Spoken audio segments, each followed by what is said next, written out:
इस वीडियो में हम पढ़ेंगे स्वास्थ्य और शारीरिक शिक्षा का यूनिट 1।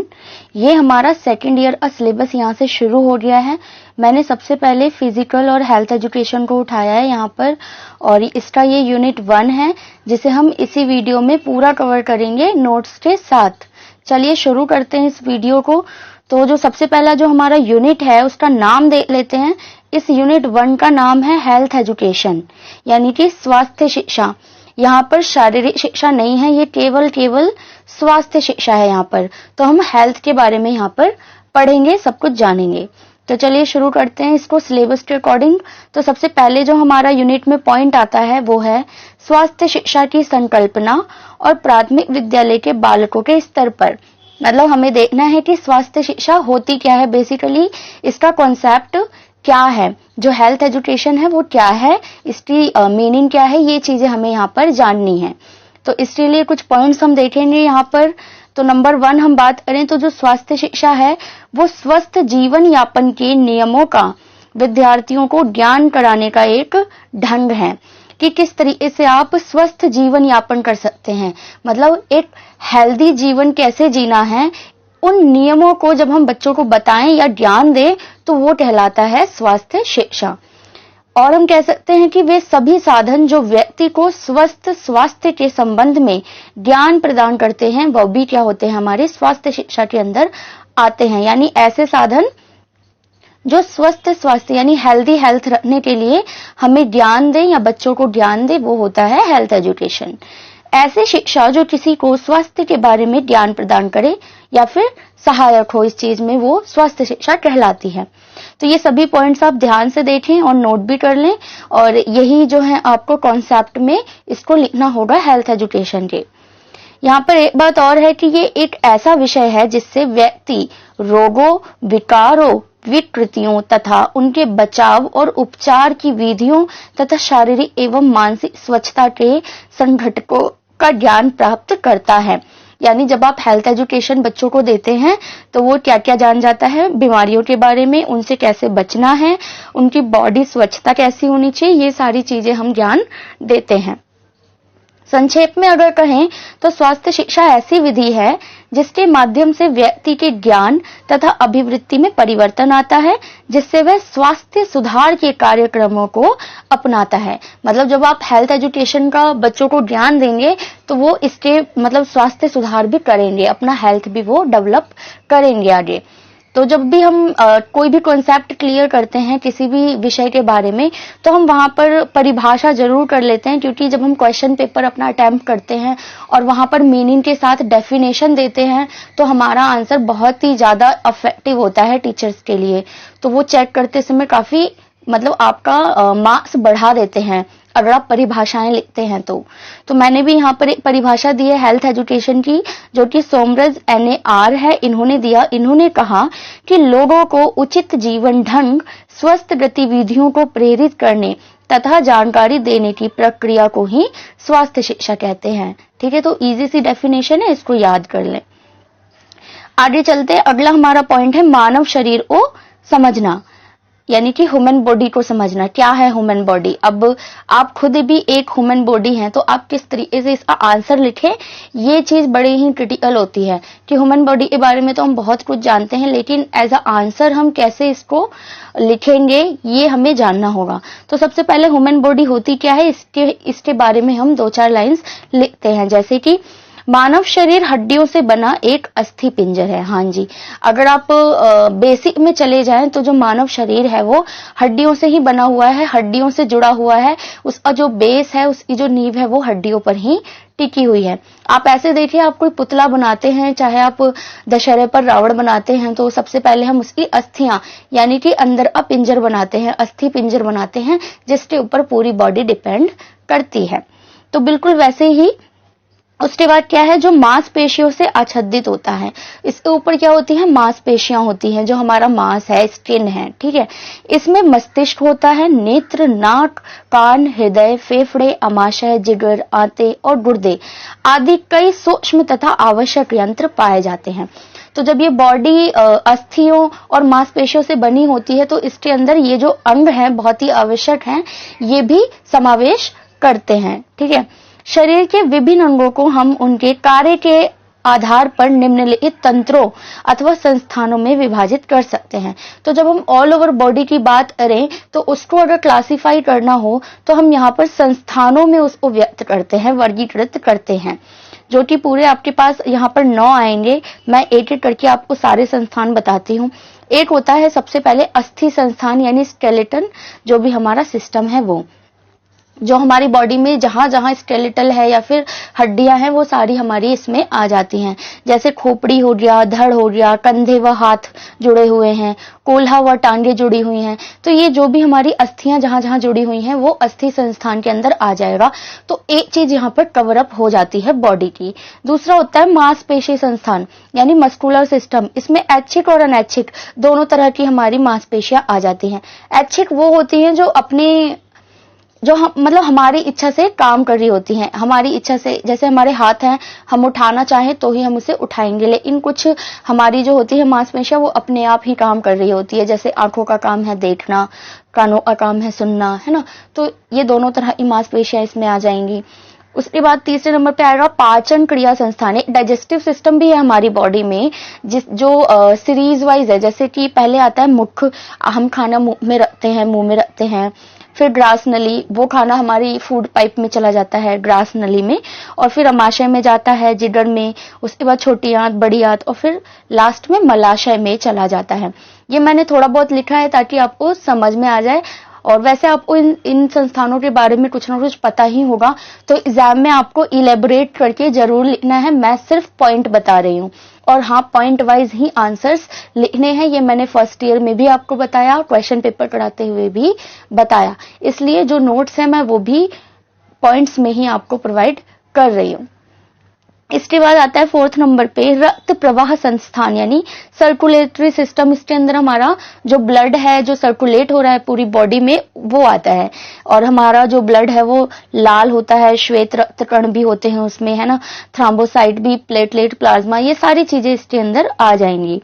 इसके बाद 5th नंबर पे हमारा आता है श्वसन संस्थान यानी रेस्पिरेटरी सिस्टम। आपको पता ही है कि हम रेस्पिरेशन करते हैं, ऑक्सीजन को इनहेल करते हैं, कार्बन डाइऑक्साइड को एक्सहेल करते हैं। तो ये सारी चीजें आपको इसके अंदर लिखनी होगी।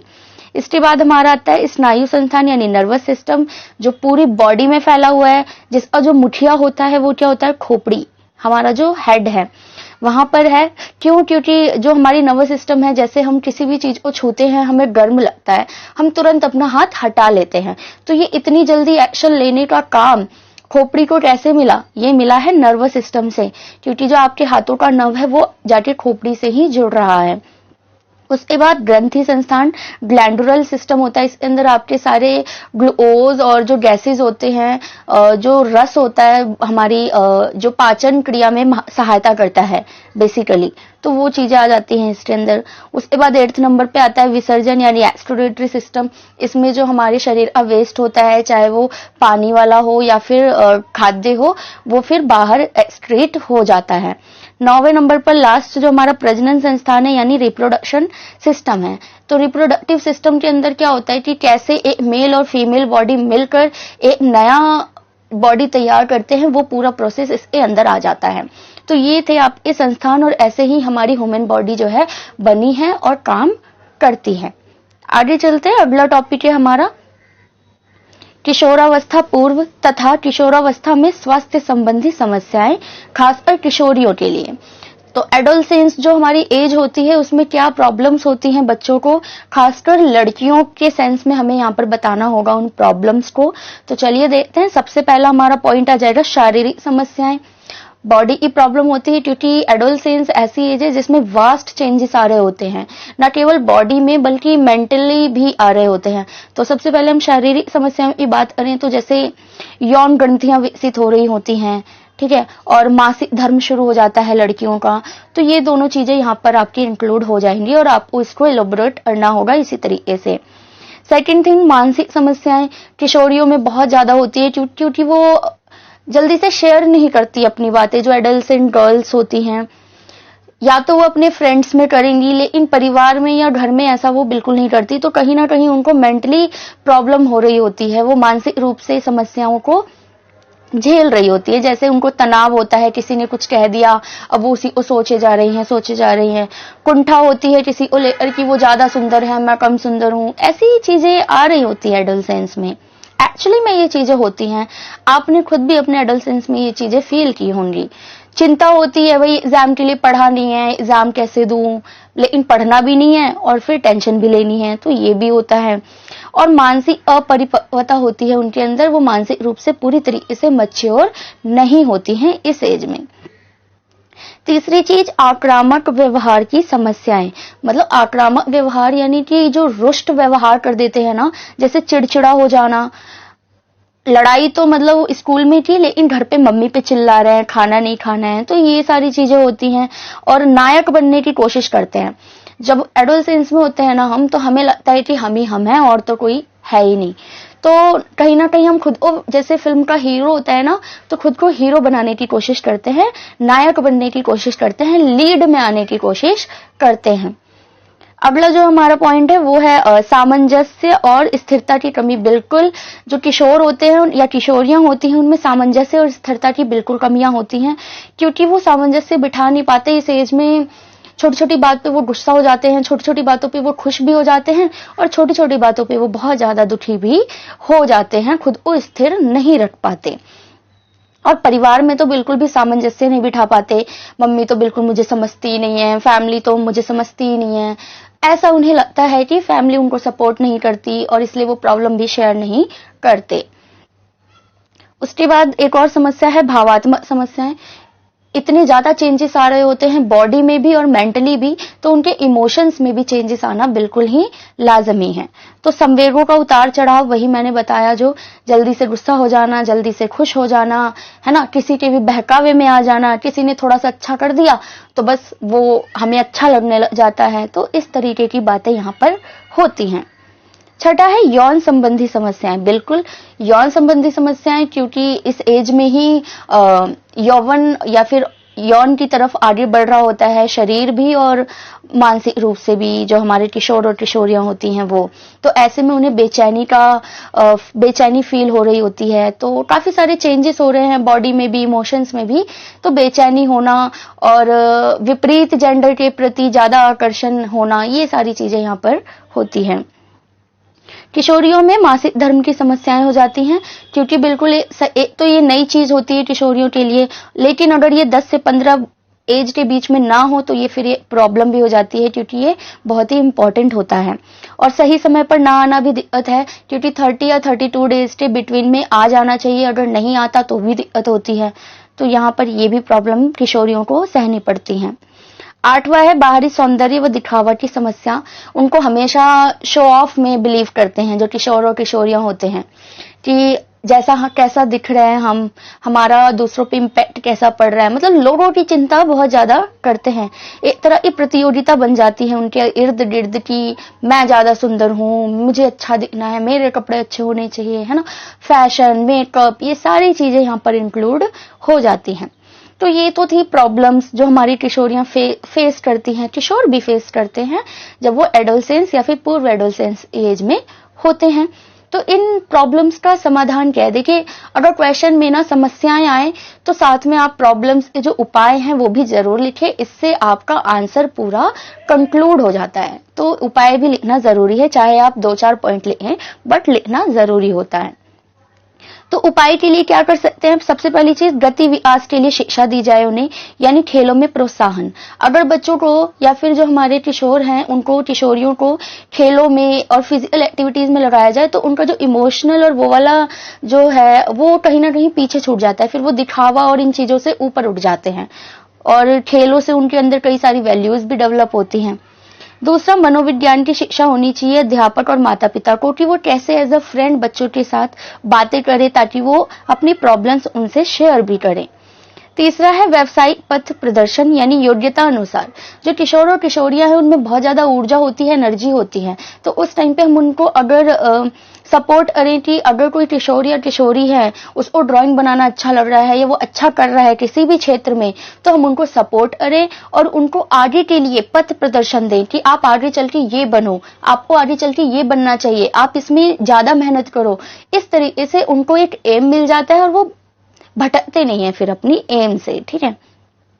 पर्याप्त स्वतंत्रता, यानी कि बच्चों को, हमारे जो एडोलसेंस वाले बच्चे हैं उनको हमें थोड़ा बहुत स्वतंत्रता भी देनी चाहिए, क्योंकि फ्रीडम ना मिलने से उनके अंदर कुंठा उत्पन्न हो जाती है और परिवार वाले उनके दुश्मन बन जाते हैं। पांचवी चीज सामाजिक शिक्षा, यानी बाहरी दुनिया, समाज के नियम क्या है, उनको क्या क्या करना है, क्या क्या नहीं करना है, ये सारी शिक्षाएं हमें उन्हें देनी चाहिए। तो ये सारी उपाय जो है हम उनके लिए कर सकते हैं। आगे चलते हैं, अगला जो पॉइंट है वो है भोजन और पोषक तत्व।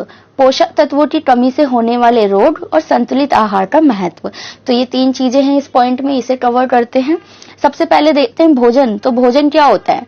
मानवीय शरीर द्वारा ग्रहण किए गए सख्त अथवा द्रव्य, चाहे वो सख्त हो चाहे वो द्रव्य हो, तरल हो, पोषक पदार्थों को ही भोजन कहते हैं। तो एक लाइन में जो भोजन क्या होता है वो मैंने आपको यहाँ पर बता दिया। साथ ही था ये शरीर को दैनिक कार्यों के लिए ऊर्जा देते हैं।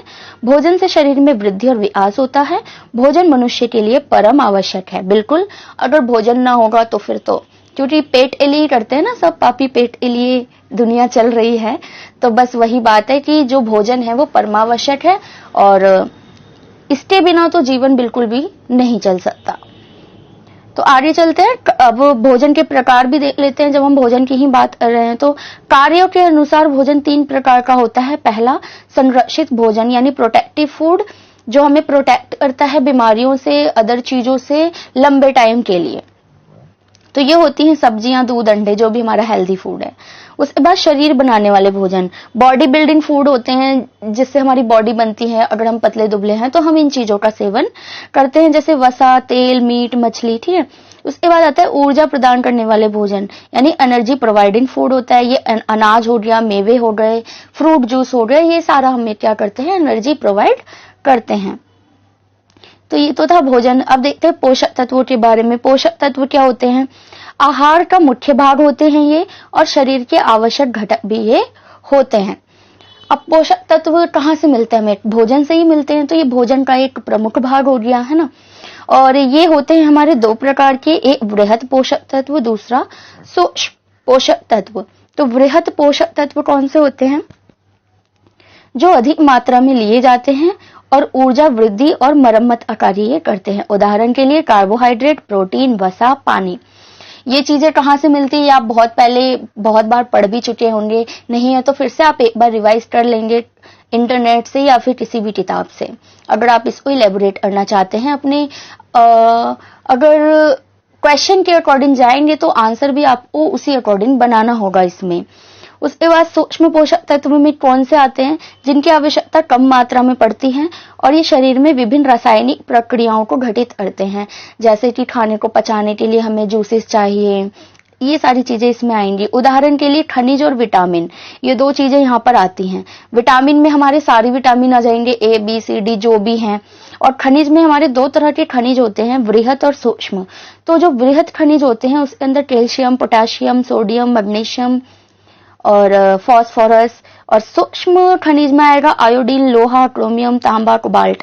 तो ये चीजें यहाँ पर आ जाएंगी।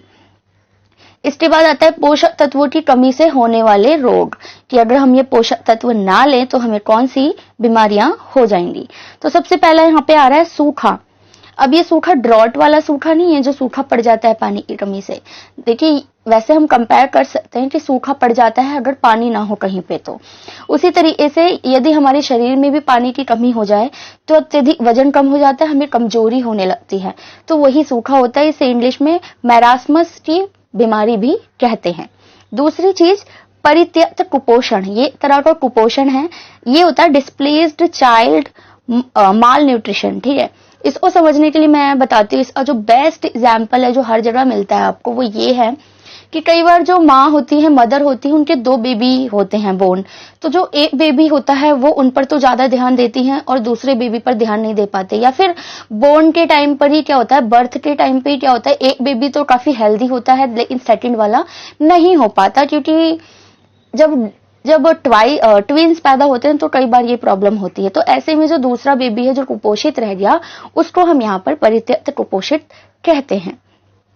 इसमें कौन कौन सी बीमारियां हो जाती हैं, जैसे पेट फूलना।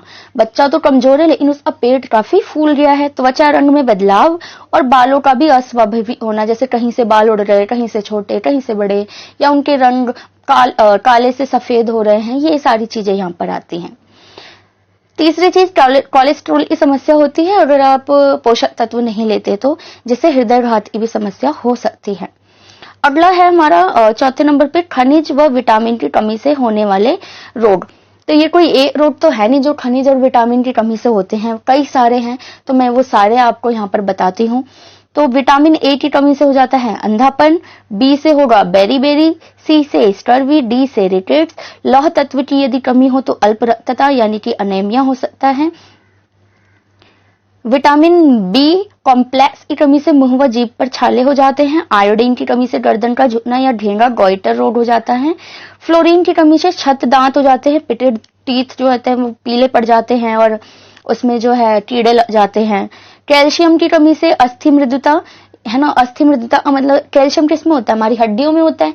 तो अगर हम कैल्शियम ना ले तो हमारी अस्थियां जो होती हैं वो कमजोर हो जाती हैं। प्रोटीन ना ले तो मोटापा बढ़ेगा। और परित्यक्त वही है जो सेकंड बेबी वाला मैंने एग्जांपल बताया आपको। अगर कोई ऐसा बेबी है ना, अगर आपके आसपास भी हो, तो अगर आप उसको प्रोटीन की चीजें लंबे टाइम तक दें तो ये बीमारी दूर की जा सकती है, क्योंकि प्रोटीन एकमात्र इसका उपाय है। उसके बाद अगर आपके पास कैलोरीज की कमी हो तो सूखा हो जाएगा आपको, जैसा कि पहले ही मैंने बता दिया है। तत्वों की कमी से एक और मुख्य रोग जो आमतौर पर बच्चों में देखने को मिलता है वो है कुपोषण। इसका नाम आपने पहले भी सुना होगा, इसे इंग्लिश में कहते हैं माल न्यूट्रिशन। और ऐसा क्यों होता है, आवश्यकता अनुसार पोषक तत्व या फिर भोजन ना मिलने के कारण ये होता है बच्चों में। तो हम देखेंगे कुपोषण के कारण क्या क्या है, लक्षण क्या है और इसके उपचार हम क्या क्या कर सकते हैं। तो सबसे पहले देख लें इसके कारणों को। तो क्यों होता है ये कुपोषण? एक तो गरीबी के कारण, जो गरीब होते हैं, निर्धन होते हैं, वो उचित मात्रा में जो पोषक तत्व होते हैं वो ग्रहण नहीं कर पाते। अज्ञानता, उन्हें ज्ञान ही नहीं होता। कई बार मतलब पैसे तो हैं चीजें खरीद लेनी, लेकिन हमें ज्ञान नहीं है कि किस चीज में कितना हमें प्रोटीन मिलेगा, कितना हमें विटामिन मिलेगा, तो इस तरीके से नहीं हो पाता।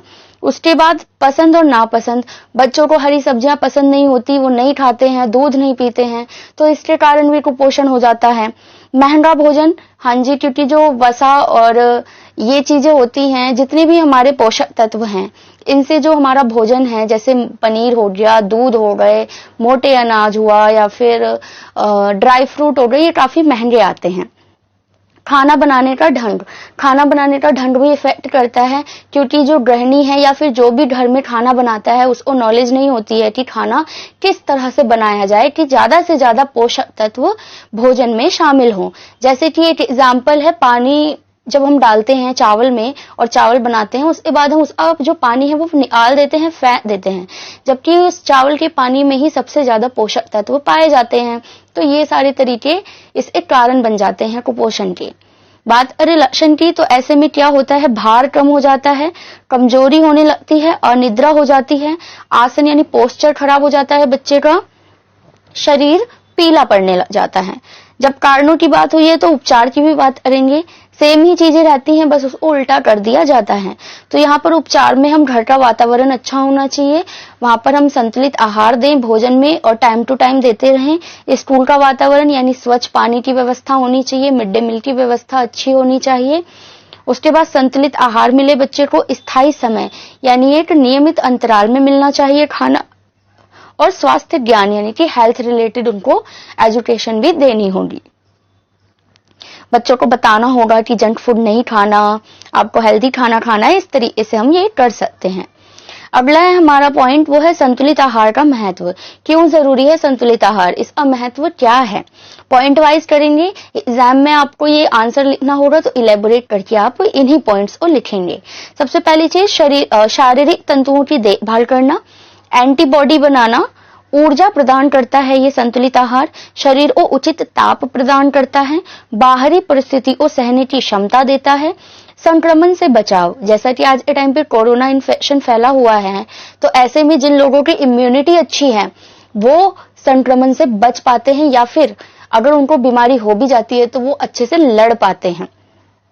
शारीरिक वृद्धि में सहायक होता है, मानसिक विकास में सहायक होता है, स्नायु तंत्र को मजबूती प्रदान करता है, कठिन श्रम के लिए ऊर्जा देता है। जो लोग ज्यादा परिश्रम करते हैं, कठिन परिश्रम करते हैं, उनको तो ये पोषक तत्व जरूर लेने चाहिए। आगे चलते हैं, अगला टॉपिक है भोजन संबंधी अच्छी आदतें, गुड ईटिंग हैबिट्स। हालांकि ये बहुत सारी हो सकती हैं, लेकिन हमें अपने आंसर के हिसाब से ही वहां पर पॉइंट्स लेने हैं। मैंने यहाँ पर 10-12 पॉइंट्स आपको बता दिए हैं। तो सबसे पहला है सख्त भोजन को चबाकर तरल बनाकर खाएं। जो सख्त भोजन होते हैं उनको आपको मुंह में ही इतना चबाना है कि वो तरल बन जाए और उसके बाद आप उसको अपनी ग्रास नली तक लेके जाएंगे। ऐसा नहीं कि आपने बादाम लिया और ऐसे ही गटक लिया, तो बहुत प्रॉब्लम हो जाएगी। सेकंड थिंग, खाते समय या फिर तुरंत बाद ज्यादा पानी ना पिए। कई लोग खाते हैं, पानी पीते जाते हैं, कई बार खाना भी अटक जाता है, तो ये एक अच्छी आदत नहीं है, ऐसा बिल्कुल नहीं करना है। तीसरी चीज, दोपहर के भोजन में दही, चपाती, सलाद, फल, ये सारी चीजें जरूर लें। खाना खाते समय आप शांत मूड में रहें। ऐसा नहीं होना चाहिए कि आप खाना भी खा रहे हैं और किसी पे चिल्ला रहे हैं, छोटे भाई बहनों पे गुस्सा कर रहे हैं, तो ये चीज नहीं होनी चाहिए। दूध या अन्य तरल पदार्थों को एक घूंट में ना पिए, उसको घूंट घूंट करके थोड़ा थोड़ा करके पिए, ठीक है। जल्दबाजी में खाना ना खाएं। भोजन करने से पहले हाथ, पैर, मुंह अच्छे से धोएं और यही आपको भोजन करने के बाद भी करना है। जंक फूड का सेवन ना करें। प्रोटीन वाले पदार्थ खूब खाएं, जिसमें दालें बहुत ही ज्यादा आपकी रहेंगी। और सुबह उठकर 2 गिलास गुनगुना पानी जरूर पिएं, इससे आपका पेट भी अच्छे से साफ होगा। डाइटिंग में आप भोजन ना छोड़ें, बल्कि व्यायाम करें। अगर आपको डाइटिंग करनी है, वजन कम करना है, तो आप खाने को स्किप ना कीजिए, बल्कि व्यायाम और कसरतों पर ज्यादा ध्यान दीजिए। वसा युक्त भोजन जैसे चिप्स, मीट, फ्रेंच फ्राइज होती है ना, इनसे बचना है हमें, ठीक है। आगे चलते हैं, विद्यालय में आपातकालीन या फिर बीमारी के लिए चिकित्सा ध्यान देने की आवश्यकता क्या है, क्यों है। ये देखिए कि विद्यालय में हम क्यों ध्यान दें चिकित्सा पे, क्यों, मतलब विद्यालय, घर पे बच्चा देखभाल करे ना, घर पे हॉस्पिटल हैं, ये यहाँ जाएं, ऐसा बिल्कुल नहीं है। क्यों जरूरी है, मैं अब आगे आपको बताती हूँ पॉइंट वाइज। क्योंकि विद्यालय जीवन का एक अहम भाग होता है बच्चों के लिए, तो वहां पर उनको बीमारी होना या फिर चोट लगना या फिर कोई आपातकालीन जो घटना हो जाती है, दुर्घटना हो जाती है, ये आम बात हो सकती है। अधिक समय व दोस्तों से मिलना। अब जो है बच्चे जो हैं वो ज्यादातर स्कूल में ही टाइम अपना बिताते हैं, 4 से 5 घंटे, 6 घंटे। साथ ही साथ वो अपने दोस्तों से भी मिलते हैं वहां पर, तो वहां पर वो उनके साथ खेलेंगे, लड़ाई झगड़ा करेंगे, तो उनको चोटें लग सकती हैं, इसलिए भी आवश्यक है। दूसरों की भी संक्रमण का खतरा होता है, क्योंकि बहुत सारा पॉपुलेशन होता है वहां पर, एक साथ बहुत सारे बच्चे पढ़ते हैं, मॉर्निंग असेंबली में होते हैं, तो अगर किसी को इन्फेक्शियस रोग है तो वो दूसरों को भी फैल सकता है। तो ऐसे में विद्यालय में चिकित्सा संबंधित स्वास्थ्य सेवाएं होना बहुत ही जरूरी है। खेल का मैदान और असेंबली में चोटें लग सकती हैं खेलों के दौरान, जीवन रक्षा के लिए आवश्यक है। जीवन एक स्वस्थ वातावरण प्रदान करता है अगर स्कूल में हम चिकित्सा सुविधाएं रखते हैं तो। धैर्य व संयमता का पाठ सिखाना होगा बच्चों को कि अफरा तफरी ना मचाएं। अगर कोई इंसिडेंट हो भी गया है तो स्थिति की गंभीरता को रोकना, स्थिति और ज्यादा गंभीर ना हो, इसलिए स्कूल लेवल पर ही बच्चों को चिकित्सा दी जाए। शिक्षा को तनाव मुक्त रखना, स्वच्छ व स्वस्थ कक्षा रखना, यानी साफ सफाई का पूरा ध्यान होना चाहिए। अब ऐसे में विद्यालय क्या क्या कर सकता है, ये तो था जरूरी क्यों है। अब क्या कर सकता है विद्यालय, वहां पर प्राथमिक उपचार की व्यवस्था होनी चाहिए, एम्बुलेंस की व्यवस्था होनी चाहिए, एक चिकित्सक जो चिकित्सा का निरीक्षक होता है वो होना चाहिए, आवश्यक दवाइयां उपलब्ध होनी चाहिए और शारीरिक शिक्षा का प्रबंध बच्चों को किया जाना चाहिए। ऐसे में विद्यालय में जो चिकित्सा संबंधी व्यवस्थाएं हैं वो मजबूत होती हैं और आवश्यक क्यों है ये तो मैंने आपको बता ही दिया। तो ये आपका सेकेंड ईयर का फिजिकल एजुकेशन का यूनिट 1 था।